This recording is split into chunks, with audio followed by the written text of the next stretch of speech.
এক সপ্তাহের ব্যবধানে আবারও জোড়া খুন। এবার হত্যার শিকার হলেন বগুড়া সদরের ইসলামপুর হরিগাড়ি এলাকার লাইলি বেগম এবং বগুড়ায় সপ্তাহের ব্যবধানে আবারও জোড়া খুনের ঘটনা ঘটেছে। এবার বিয়ের প্রস্তাব প্রত্যাখ্যান করায় ক্ষোভে অভিমানে সাবেক প্রেমিকের ছুরিকাঘাতে গুরুতর আহত হয়েছে।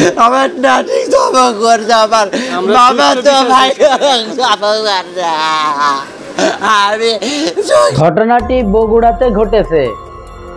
দীর্ঘ 2 থেকে 2.5 বছর ধরে মেয়েটির সাথে সম্পর্ক তৈরি করতে না পেরে, তাকে ভালোবেসে বউ বানাইতে না পেরে এই ঘটনা ঘটাইছে। একসঙ্গে 2টা খুন করে ফেলছে। ছেলেটি দীর্ঘদিন ধরে এই মেয়েটির পিছনে লাগছিল, কিন্তু কোনো ফল সে করতে পারে নাই। কিন্তু যখন দেখছে যে মেয়েটির বিয়ে ঠিক হয়ে গেল, তখনই এই হত্যাকাণ্ড ঘটনা ঘটাই দিল। মেয়েটিকে যখন সে পাইল না, তো প্রেমের যখন সে রাজি করাইতে পারে নাই, তখনই বাড়িতে এসে তাকে ডেকে তার পরিবারের সামনে এই ঘটনাটি ঘটাইছে। তাহলে একটু ভাবেন তার কলিজাটা কত বড়। এবং আমাদের দেশের বর্তমান যে আইন, সেই আইন আমার মনে হয় ঠিক নাই। কারণ যদি ঠিক থাকতো তাহলে এই ধরনের ঘটনা একের পর এক ঘটতো না। এমন বিচার হওয়া উচিত যে এই ধরনের বিচার মানে দ্রুত হইতে হবে। কিসের 3 মাস 4 মাস? আর আমাদের দেশে একটাই সমস্যা আছে, সেটা হচ্ছে যে ঘটনাটি রাজসাক্ষী হয়ে আছে, তারপরেও পুলিশের ওখানে তদন্ত করতে হবে। এই যে তদন্তর যে একটা সময়, এই সময়টা যদি পুলিশ না নেয় তাহলে কিন্তু সাথে সাথে তদন্তর কোনো দরকার নাই। কারণ রাজসাক্ষী তো হয়ে রয়েছে, যারা ভুক্তভোগী তাদের চোখের সামনে ঘটনাটি ঘটছে এবং তাদের ভিডিও ফুটেজ আছে। সব কিছু থাকার পরে কিসের ওখানে তদন্ত কমিটি করার দরকার? এই তদন্ত কমিটি করতে করতে বাংলাদেশের প্রায় 2-3 বছর চলে যায় এমনিতে সেই গঠন করতে করতে। আর এদিকে আসামি যারা, তারা আরামায়েশে আনন্দভাবে জীবনযাপন করে। আর আসামি পক্ষের যারা ভুক্তভোগী, তারা ওই আদালতের কাঠগড়ায় দৌড়াতে দৌড়াতে তাদের জুতা শেষ, অথচ তারা বিচার পায় না।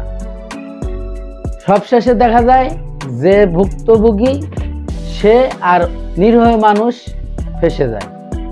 আর যে কাজটা করলো সে দেখা যাচ্ছে দেশের বাইরে চলে যায়, তা না হইলে বাংলাদেশের কোনো এক কোনাকানিতে সে পলায় থাকে, লুকায় থাকে। এরকমের একটি ঘটনা আমার চোখের সামনে আমাদেরই অঞ্চলে আছে। সে এখনো বাংলাদেশে আছে, অথচ সে একজন মার্ডার কেসের আসামি। তাই এই যে তদন্ত, পুলিশের যে তদন্ত, এই তদন্ত কমিটি করতে করতে 3-4 বছর চলে যায়। কেস রানিং হইতে হইতে অনেক বছর চলে যায়। অথচ এই যে হাতে নাতে ধরা পড়লো এবং ভিডিও ফুটেজ আছে, এই বিচার তো 24 ঘন্টার মধ্যে হওয়া উচিত। ওকে ধরবে, সৌদি আরবের মতো সাথে সাথে অ্যাকশন, সৌদি আরবের মতো জনসাধারণের সামনে শিরচ্ছেদ করে দিতে হবে। কারণ সে একই অপরাধী না, কয়েকটা ঘটনা নিয়ে সে অপরাধ করেছে। ভিডিওটি যদি আপনারা দেখেন, সম্পূর্ণ ভিডিওটি দেখবেন, দেখার পরে আপনাদের মতামত কমেন্ট বক্সে কমেন্ট করে যাবেন যে কিভাবে তার পরিবারগুলো কান্না করতেছে। এটা মেনে নেওয়া যায় না। একটা মেয়ের জন্য তার ভাইকে মেরেছে, তার চাচাকে মেরেছে, জোড়া খুন। আর এই ঘটনাটি বগুড়াতে ঘটেছে। সোশ্যাল মিডিয়া তোড়পাড়। ছোট্ট একটা ছেলে আসলো, তার প্রেমের প্রস্তাব, সে মেয়েটি রাজি হলো না, আর এই হত্যাকাণ্ড ঘটনা ঘটাই ফেললো। কোনো প্রতিবাদ নাই। চলুন সেই ভিডিও ক্লিপটা দেখি। ভিডিওতে যাওয়ার আগে ছোট্ট করে একটি রিকোয়েস্ট করবো দর্শক, আপনি যদি আমার এই চ্যানেলে নতুন বন্ধু হয়ে থাকেন, ভালো লাগলে চ্যানেলটিকে সাবস্ক্রাইব করে রাখবেন। আর অলরেডি যারা সাবস্ক্রাইব করে রাখছেন তাদেরকে অসংখ্য অসংখ্য ধন্যবাদ। এক সপ্তাহের ব্যবধানে আবারও জোড়া খুন। এবার হত্যার শিকার হলেন বগুড়া সদরের ইসলামপুর হরিগাড়ি এলাকার লাইলি বেগম এবং তার নাত বউ হাবিবা ইয়াসমিন। সদ্য এসএসসি পাশ করা মাদকাসক্ত সৈকত হাসান প্রেমের জেরে নিজ হাতে হত্যা করলেন তার প্রেমিকার দাদি এবং ভাবিকে। একই সাথে প্রেমিকা বন্যাকেও ছুরিকাঘাত করে আহত করে সে।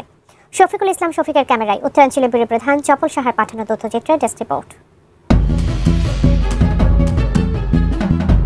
গত কয়েক মাস ধরে বগুড়ায় হত্যার ঘটনা বেড়েছে কয়েক গুণ। এক সপ্তাহ আগে বগুড়া দুপচাচিয়া এলাকায় শ্বশুর এবং তার পুত্রবধূকে জবাই করে হত্যা করেছিল দুর্বৃত্তরা। এ হত্যাকাণ্ডে জড়িত সন্দেহে ৩ জন ডাকাতকে গ্রেপ্তার করেছে পুলিশ। এ ঘটনার রেশ কাটতে না কাটতে আবারও জোড়া খুন। বগুড়ার স্লিমপুর নামক পাড়ায় বুধবার রাত ৮টায় সৈকতের সাথে বন্যার কথা কাটাকাটির এক পর্যায়ে বন্যার ভাবি এগিয়ে এলে প্রথমে তাকে ছুরিকাঘাত করে সৈকত। এ সময় বাধা দেওয়ার জন্য দাদি ছুটে আসলে তাকেও একইভাবে ছুরিকাঘাত করে সে। এ সময় বন্যাকেও ছুরিকাঘাত করে সৈকত। তাদের চিৎকারে তখন এলাকার লোকজন ছুটে আসলে পালিয়ে যায় সৈকত। ছেলেরা যতদূর জানতাম তাহলে এর প্রোডাকশন আমরা নিতাম, কিন্তু আমরা এতদূর যে আমাকে যে এই ধারণাটা কেউ দিবে এই জিনিসটা দেয়নি। এই কারণে আজ এই দুর্ঘটনাটা ঘটেছে। বাসায় কেউ ছিল না, সুযোগ বুঝে উনি কোপ মারিছে। আমরা এর অতি দূরত্ব ফাঁসি চাই, যাতে আপনা করে চ্যানেলের সুনাম বাড়ে না, এই চ্যানেল যাতে দ্রুত ফাঁসি কার্যকারী করে। গতকাল রাতে আমাদের বাসা থেকে একটু হয়েছে শুনতেছিলাম, পরে তো যাই হোক আমি তো ওরা আসছে, আসে দেখি যে এখানে লোকজন জড়ো হয়েছে। পরে এখানে ঢুকতে গেছি, তখন আমার লোকজন বলতেছে যে এখানে নাই, এখানে আছে, সামনের দিকে হচ্ছে লাশ শোয়াই রাখছে। তারপরে আমি আমার ওইদিকে যাই, দেখি হ্যাঁ ওইখানেই হচ্ছে লাশগুলো 2টা শোয়াই রাখছে। আর ওইখানে হয়েছিল কি আপনার বাসার ভিতরে ওর এই বাসার আলাদা ছোট ছেলে যে ওই আমাদের ওইখান থেকে হচ্ছে পড়া আরবি পড়া শেষ করে আসে, এই জায়গা বাড়িতে আসে দেখে ওই অবস্থা, ওর দাদিকে মারা গেছে। তারপরে যাই হোক ওই পাশে নাকি যাই চিলাচিলি করছে, তখন লোকজন আর কি জড়াজড়ি হয়েছে। তাৎক্ষণিকভাবে তাদেরকে মেডিকেল কলেজ হাসপাতালে নেওয়া হলে ডাক্তার অতিরিক্ত রক্তক্ষরণের কারণে দাদি এবং নাত বউকে মৃত ঘোষণা করেন। বন্যার অবস্থাও আশঙ্কাজনক, আইসিইউতে রাখা হয়েছে তাকে। কিশোর গ্যাং, এই গ্যাং আছে, এই গ্যাং নিয়ে হামলা করছে বাড়িতে 8টা সাড়ে 8টার দিক। তা হামলা করে ওই বাড়িতে মেয়ে ছিল, মেয়েকে হামলা করতে মেয়ে চলে গেছে। ওই বাড়িতে মেয়ের দাদি ছিল, দাদিকে মারছে, জব করছে, মেয়ের ভাবিকে জব করছে। 4 মাসে একটা শোল আসলো, ওই শোল বুকেট করে নিয়ে ওই মহিলা একটা ধরে আছে, মহিলা অক্ত অবস্থা। তখন বাড়ি গেছে, তখন গ্রামের লোক জানতে পারে ওরা কৃষকদের ওরা মারে চলে গেছে। মারা যাওয়ার পর গোটাল গরুর লোকজন বাড়াছে, বাড়ানোর পর জিয়া মেডিকেল হাসপাতাল নিয়ে গেছে। নিয়ে যাওয়ার পর ওখানে তাকে মৃত ঘোষণা করছে, 2টা মৃত ঘোষণা করছে। যে মেয়েরা, সেই মেয়েরা মৃত্যু সোজা। বগুড়া জেলায় কিশোর গ্যাংয়ের তৎপরতা দিন দিন বাড়ছে। এর মধ্যে স্লিমপুর এলাকায় সন্ত্রাসী কিশোরের সংখ্যা অনেক। সৈকত এসব কিশোর গ্যাংয়েরই একজন। বগুড়ায় কিছুদিনের মাঝে যে কটা খুন হয়েছে তার মধ্যে এই ঘটনাকে মর্মান্তিক ও নৃশংসতম বলে জানান এলাকাবাসী।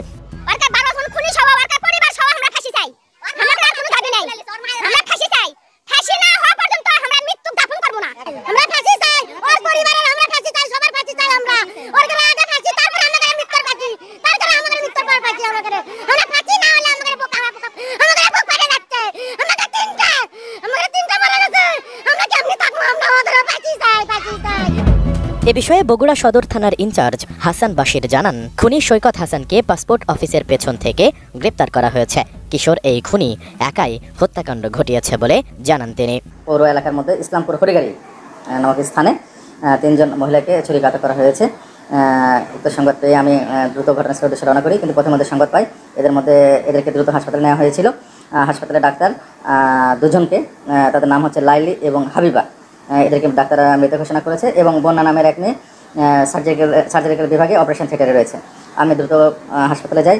হাসপাতালে গিয়ে আমি ডেড বডি দেখি, তাদের শরীরে স্ট্যাপের দাগ ছিল। আর অপারেশন থিয়েটারে গিয়ে বন্যাকে দেখি, সেও শিশু মমস অবস্থায় ছিল। পরবর্তীতে এটা আমরা তদন্ত শুরু করি। তদন্তকালীন কিছু তথ্য পাওয়া যায়। উক্ত তথ্যের ভিত্তিতে আজকে ভোরে এই ঘটনার মূল যে হোতা, যে এই ঘটনাটি ঘটিয়েছে, তার নাম সৈকত, তাকে আমরা ভোর 4টা 30 মিনিটে গ্রেপ্তার করেছি। প্রাথমিক তদন্ত যেটা জানা গিয়েছে, এই সৈকত নিয়ে একাই এই ঘটনাটি ঘটিয়েছে। সে এই মেয়ে যে বন্যা, তাকে সে বিভিন্ন সময় উত্তপ্ত করতো এবং প্রেম নিবেদন করতো, কিন্তু এটি প্রত্যাখ্যান করে আসছিল। এসব নিয়েই সে এই ঘটনাটি ঘটিয়েছে। একসাথে জোড়া খুনের এই ঘটনায় অপরাধীর দৃষ্টান্তমূলক শাস্তি চায় এলাকাবাসী।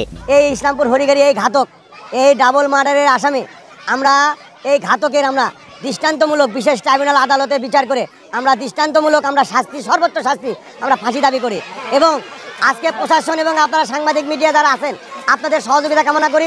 যদি এই ফাঁসির আপনার আদেশ না বা ফাঁসি যদি যতক্ষণ পর্যন্ত না হবে ততক্ষণ পর্যন্ত এই ডাবল মার্ডারের আমরা এই গ্রামবাসীর পক্ষ থেকে আমরা কিন্তু আন্দোলন বলেন বা যেটাই বলেন আপনাদের সাথে পরামর্শ বলেন আমরা চালিয়ে যাব। সবাইকে ধন্যবাদ। আমি গ্রামবাসী হয়ে কথা বলতেছি, যেমন 3টা খুন করছে, 3টা খুনি এক পরিবারের, তাই হিসেবে আমাদের লাশ আজকে আমরা মাটি দেবো, কালকে যেন ওই লাশের মাটি হয়।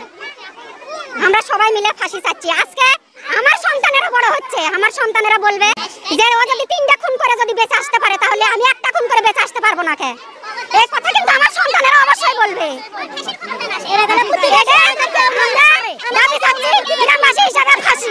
আমরা চাইছি ফাঁসি, এক কথায় এক দাবি ফাঁসি চাই।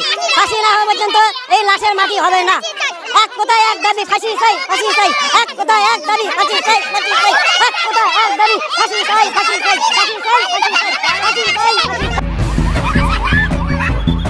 Desk report, ATN news.